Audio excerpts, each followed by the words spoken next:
السلام علیکم دوستانو ښه راغلاست درته وایم زموږ چینل ته تعلیم دې کې موږ یو څو جملې راوړي سره د تلفظ زیاتره تلفظ کې مسله هم کیږي نو دې کې به ستاسو پروننسیشن چې کوم تلفظ دی هغه به هم درست شي تاسو کولی شئ دغسې نورو ویډیوګانو دپاره زموږ چینل سبسکرایب کړئ ځکه چې موږ روزمره یو ویډیو اپلوډ کوو نو راځئ جملو ته In this area in this area په دې سیمه کې یا ویلی شو په دې ځای کې ایریا چې کوم ځای هغې ته ایریا ویل کېږي سیمه یو ځای ایریا There is a park nearby There is یا there is a park nearby دلته نږدې یو پارک شته نیربای ویل کېږي نږدې خواوشا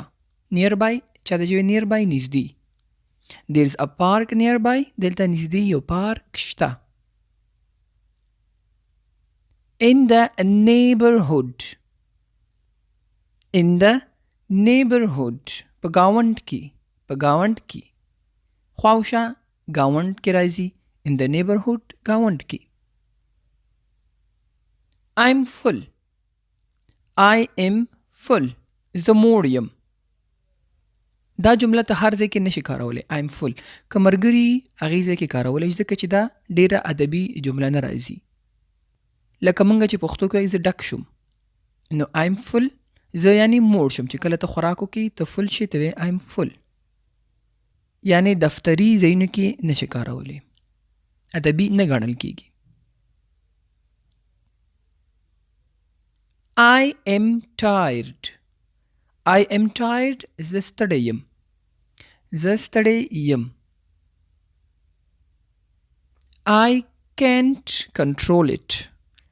I can't control it زه نشم کنټرولولی مثال یو څیز وښیې چې نشم کنټرولولی یا ماشوم وښیې دا ماشوم زه نشم کنټرولولی یا څوک درته منیجمنټ لاس کې درکړي چې دا ټول کار ته کنټرول کړه ته زه نشم کنټرولولی I can't control it Stop arguing right now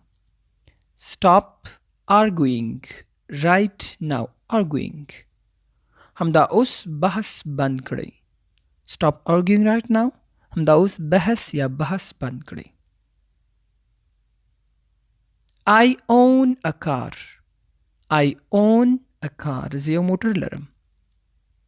کله چې ته هم خپل ملکیت ظاهري په یو شي باندې وویلی شي I own نو دلته I own a car زه یو موټر لرم یا ویلی شي I own this house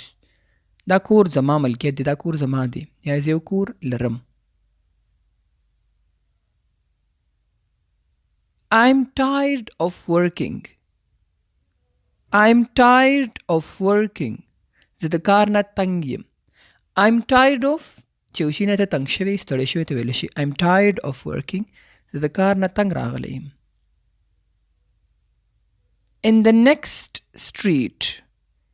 In the next street په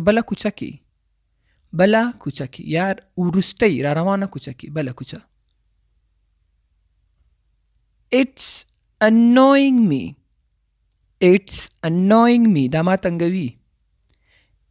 annoying me دا ما تنګوي چې یو شی تا زوروي تنګی دي څوک دې انوی کوي هغه هم زورول وي مثال دا کس ما انوی کوي یا دا شور ما انوی کوي دا ما زوری یا می تنګوي نو هغې ته انوی کارولی شي It's annoying me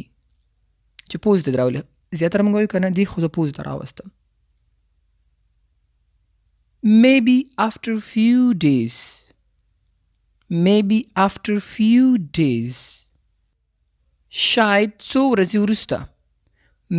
after few days شاید څو ورځې